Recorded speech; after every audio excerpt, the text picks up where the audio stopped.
নমস্কাৰ, এই মুহূৰ্তত চিলাইছো দিনটোৰ কেইবাটাও গুৰুত্বপূৰ্ণ খবৰ আৰু এনেবোৰ খবৰ নিতৌ পাই থাকিবলৈ চেনেলটো ছাবস্ক্ৰাইব কৰি ভিডিঅ'টিত এটা লাইক কৰি দিব। এই মুহূৰ্তত ৰাজ্যবাসীক দিবলৈ এটা বিগ ব্ৰেকিং নিউজ। শ্যাম কানুৱে হত্যা কৰিছিল জুবিন গাৰ্গক। হয়, এটা ডাঙৰ খবৰ লাভ কৰা গৈছে, এটা বহুতে গুৰুত্বপূৰ্ণ খবৰ। শ্যাম কানুৰ জ্ঞাতাৰ্থে চলিছিল ইয়ট পাৰ্টি। ছিংগাপুৰৰ পৰা আহি পৰিছে এটা বহুতে ডাঙৰ খবৰ, যিটো আপুনি শুনিলে আপোনাৰ বুকু কঁপি উঠিব। হয়, শ্যাম কানুৰ জ্ঞাতাৰ্থে চলিছিল ইয়ট পাৰ্টি। ছিংগাপুৰৰ পৰা আহি পৰিছে এক নতুন তথ্য, যি তথ্যই প্ৰমাণ কৰে যে শ্যাম কানু মহন্তই হত্যা কৰিছিল জুবিন গাৰ্গক। হয়, আমাৰ প্ৰথমটো খবৰে ৰাজ্যবাসীৰ বাবে বহুতে গুৰুত্বপূৰ্ণ খবৰ। আচল প্ৰকৃত জুবিন ভক্তই ভিডিঅ'টিত এটা লাইক কৰি কমেণ্টত জাষ্টিছ ফৰ জুবিন দা বুলি নিশ্চয় লিখিব। ইয়াৰ লগতে সিদ্ধাৰ্থ শৰ্মাৰ বিষয়ে আহি পৰিছে এক ডাঙৰ খবৰ। কেতিয়াও গ্ৰেপ্তাৰ নহয় সিদ্ধাৰ্থ শৰ্মা, কাৰণ সিদ্ধাৰ্থ শৰ্মা বিজেপিৰ এজন কৰ্তা ধৰ্তা আছিল। বিজেপিৰ এজন ডাঙৰ নেতা আছিলে সিদ্ধাৰ্থ শৰ্মাই। নতুন নতুন তথ্য আপোনালোকৰ মাজত আনিছো, ভিডিঅ'টি অলপো স্কিপ নকৰাকে শেষলৈকে চাই থাকিব। শ্যাম কানুৰ জ্ঞাতাৰ্থে চলিছিল ইয়ট পাৰ্টি, যি ইয়ট পাৰ্টিৰ বাবে আমি আমাৰ হিয়াৰ আমঠুক হেৰাবলগীয়া হল। শ্যাম কানুৰে ইমান দিন মিছা মাতি আছিলে যে তেখেতে একো নাজানে। কেইটামান ভয়ংকৰ তথ্য আপোনালোকৰ মাজত মই তুলি ধৰিছো, অলপ স্কিপ নকৰাকে শেষলৈকে চাব। শ্যাম কানুৰ জ্ঞাতাৰ্থে চলিছিল ইয়ট পাৰ্টি। ছিংগাপুৰৰ পৰা আহি পৰিছে এক ভয়ংকৰ খবৰ। ছিংগাপুৰৰ পাৰ্টি সন্দৰ্ভত বিস্ফোৰক কল ৰেকৰ্ডিং ভাইৰেল হৈ পৰিছে। এই কল ৰেকৰ্ডিঙত কি আছে মই আপোনালোকক পুংখানুপুংখভাৱে জনাবলৈ যত্ন কৰিম। হাঁহি হাঁহি বৰ্ণনা ছিংগাপুৰৰ প্ৰবাসী অসমীয়া অভিমন্যুৰ। জুবিনৰ বন্ধু তন্ময়ে আয়োজন কৰিছিল ইয়ট পাৰ্টি। জুবিনক ইয়টৰ কেপ্টেইনহে পানীৰ পৰা তুলি আনিছিল, বেলেগে তুলি অনা নাছিলে। জুবিনৰ যিটো ইয়ট আছিল, সেই ইয়টৰ কেপ্টেইনেহে জুবিনক তুলি আনিছিল পানীৰ পৰা। তাৰ পাছতো চিকিৎসা নাপাই এঘণ্টা ইয়টতে পৰি আছিল জুবিন গাৰ্গ। হয়, এটা বহুতে ডাঙৰ খবৰ। এই এঘণ্টা হয়তো ইয়টত নাথাকি হস্পিটেলত যদি পালে হয়, জুবিন গাৰ্গ নিশ্চয় জীয়াই থাকিলে হয়। গাফিলতি আছিল, কোনে এইবিলাক কৰিছিল? বিস্ফোৰক ফোন কলৰ পাছতে খোল খাইছে শ্যাম কানু মহন্তৰ মিথ্যাচাৰ। শ্যাম কানু মহন্তই সকলো খৰচ বহন কৰি জুবিনক লৈ গৈছিল ছিংগাপুৰলৈ। বাৰে বাৰে অভিমন্যু তন্ময়ক ফোন কৰি জুবিনৰ খবৰ লৈছিল শ্যাম কানুৱে। বিস্ফোৰক ফোন কলত ইয়ট যাত্ৰাৰ বিস্ফোৰক তথ্য অভিমন্যুৰ। ছিংগাপুৰ আছাম এছ'চিয়েশ্যনৰ সভাপতি অভিমন্যুৰ হাঁহি হাঁহি গা এৰা মন্তব্য।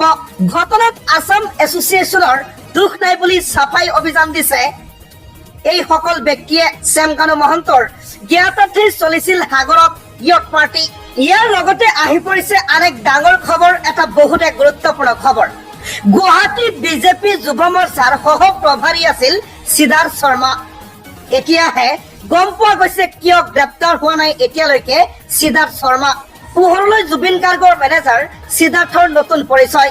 হয়, জুবিন গাৰ্গৰ মেনেজাৰ সিদ্ধাৰ্থ শৰ্মাৰ নতুন পৰিচয়। গুৱাহাটী বিজেপিৰ যুৱ মৰ্চাৰ সহ প্ৰভাৰী সিদ্ধাৰ্থ শৰ্মা।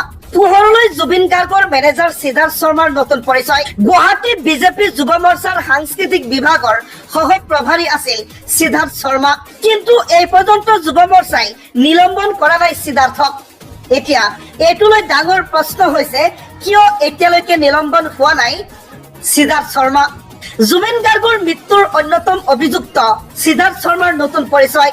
পোহৰলৈ জুবিন গাৰ্গৰ মেনেজাৰ সিদ্ধাৰ্থ শৰ্মাৰ নতুন পৰিচয়। ইয়াৰ মাজতে সিদ্ধাৰ্থ শৰ্মাৰ ফেচবুকত আৱেগিক পোষ্ট, যি পোষ্টত তেওঁ উল্লেখ কৰিছে তেওঁ নিৰ্দোষী। তেওঁ কোনো কাৰণতে দোষী নহয়। নিজক দোষী সাব্যস্ত কৰাৰ কাৰণে যিকোনো কাম কৰিবলৈ ৰাজি আছে সিদ্ধাৰ্থ শৰ্মাই। তেখেতে কি লিখিছে এই ফেচবুক পোষ্টত মই একফালৰ পৰা আপোনালোকক পঢ়ি শুনাম, আপোনালোকে ধৈৰ্য সহকাৰে সম্পূৰ্ণ কথাই শুনিব। তেখেতে লিখিছে, অসম সদায় মোৰ ঘৰ আছিল আৰু সদায় থাকিব। যিসকল লোকে মোক মৰম সন্মান আৰু জীৱিকা দিছিল তেওঁলোক আজি দূষিত আৰু মই তেওঁলোকৰ বেদনাত সমভাগী। লগতে তেওঁ লিখিছে, নীৰৱতাক ভুল বুজিব পাৰে। কিছুমান লোকে ভাবে যে মই একো নকওঁ বা লগে লগে ঘূৰি নাহো, তেন্তে ইয়াৰ অৰ্থ হ'ব যে মই কিবা ভুল কৰিছো। সেইবাবেই মই এই চিঠিখন লিখিছো। মই সকলোকে জনাব বিচাৰিছো যে মোৰ লুকুৱাবলৈ একো নাই। মই পলাই যোৱা নাই।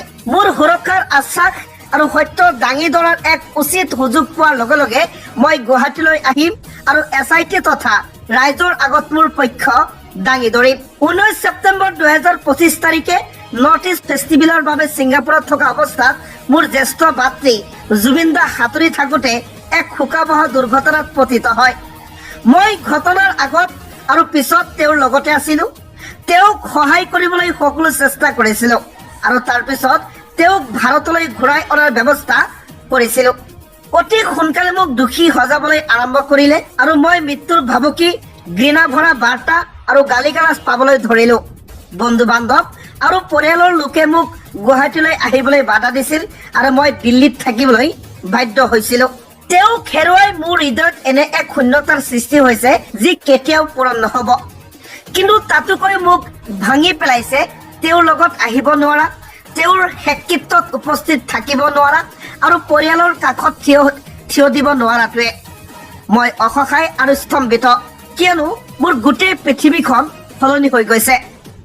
যোৱা সপ্তাহত অনলাইন আৰু টেলিভিছনত বিয়পি পৰা উৰা বাতৰি, গালিগালাজ আৰু ভাবুকিবোৰ দেখি মই স্তম্ভিত আৰু দুখিত হৈছো। কিছুমানে সেইদিনা মোক অৱহেলাৰ অভিযোগ দিছে, আন কিছুমানে দাবী কৰিছে মই জুবিন দাৰ নাম আৰু ধন ব্যৱহাৰ কৰি টকা লুকুৱাইছো বা ব্যৱসায় গঢ়ি তুলিছো। আনকি কিছুমানে কৈছে মই জুবিন দাৰ কপিৰাইট ৰয়েলটি লাভ কৰিছো আৰু এতিয়া ইয়াৰ একমাত্ৰ মালিক হ'ম। এই অভিযোগবোৰ সম্পূৰ্ণ মিছা। মই তেওঁৰ বিশ্বাস বা তেওঁৰ ধনৰ কেতিয়াও অপব্যৱহাৰ কৰা নাই আৰু মই কৰ্তৃপক্ষ আৰু তেওঁৰ পৰিয়ালৰ লগত প্ৰতিটো টকাৰ হিচাপ দিবলৈ সম্পূৰ্ণ সাজু আছো। কপিৰাইট আৰু ৰয়েলটিৰ বিষয়ে সত্যটো হ'ল তেওঁ ৰেকৰ্ড কৰা ৩৮,০০০ গানৰ বেছিভাগেই সম্পূৰ্ণৰূপে আন মিউজিক লেবেলে আৰু প্ৰডাকশ্যন হাউচৰ মালিকাধীন। তেওঁ নিজে তেওঁলোকৰ পৰা এককালীন গায়কৰ মাননি হিচাপে কেইহাজাৰমান টকাৰ বাহিৰে কেতিয়াও কোনো ধন লাভ কৰা নাছিল। তেওঁৰ প্ৰায় সকলো হিট গানকে ধৰি এইবোৰৰ বেছিভাগ গান মই তেওঁৰ জীৱনত অহাৰ আগতেই ৰেকৰ্ড কৰা হৈছিল। জুবিন দাই মোক প্ৰায়ে কৈছিল কিদৰে মানুহে তেওঁক ব্যৱহাৰ কৰিছিল, কিদৰে তেওঁৰ গানে কোটি কোটি টকা উপাৰ্জন কৰাৰ পিছতো তেওঁ অসমৰ প্ৰযোজক বা মিউজিক লেবেলৰ পৰা কোনো ৰয়েলটি পোৱা নাছিল। যিকোনো ব্যক্তিয়ে সেই প্ৰযোজক আৰু লেবেলসমূহৰ লগত পোনপটীয়াকৈ যোগাযোগ কৰি এই কথা পৰীক্ষা কৰিব পাৰে। 2021 চনত তেওঁ তেওঁৰ শেষৰ ফালৰ কিছুমান সৃষ্টিৰ মালিকাস্বত্ব নিজৰ লগত ৰাখিব বিচাৰিছিল আৰু সেইবাবেই জুবিন গাৰ্গ মিউজিক LLP গঠন কৰা হৈছিল। সেইটোৱেই আছিল প্ৰথম আৰু একমাত্ৰ ব্যৱসায় য'ত আমি দুয়ো অংশীদাৰ আছিলো। এই প্ৰতিষ্ঠানৰ অধীনত আমি ২০টাতকৈও অধিক গান মুকলি কৰিছো, য'ত মুঠ বিনিয়োগ আছিল প্ৰায় 10 লাখ টকা আৰু তাৰে 6 লাখ টকা তেওঁ বিনিয়োগ কৰিছিল। এই গানবোৰৰ পৰা হোৱা ৰেভিনিউ প্ৰতি মাহে মাত্ৰ কেইহাজাৰমান টকা। প্ৰতিটো টকা কোম্পানীৰ একাউণ্টলৈ যায় আৰু আজিলৈকে কোনেও এটকাও পইচা উলিওৱা নাই। জুবিন দাই LLPৰ 60%ৰ মালিক আছিল, যিটো এতিয়া স্বয়ংক্ৰিয়ভাৱে তেওঁৰ পত্নীৰ নামত স্থানান্তৰিত হ'ব আৰু মোৰ অংশও পৰিয়ালটোক হস্তান্তৰ কৰিবলৈ পালে মই সন্মানিত হ'ম।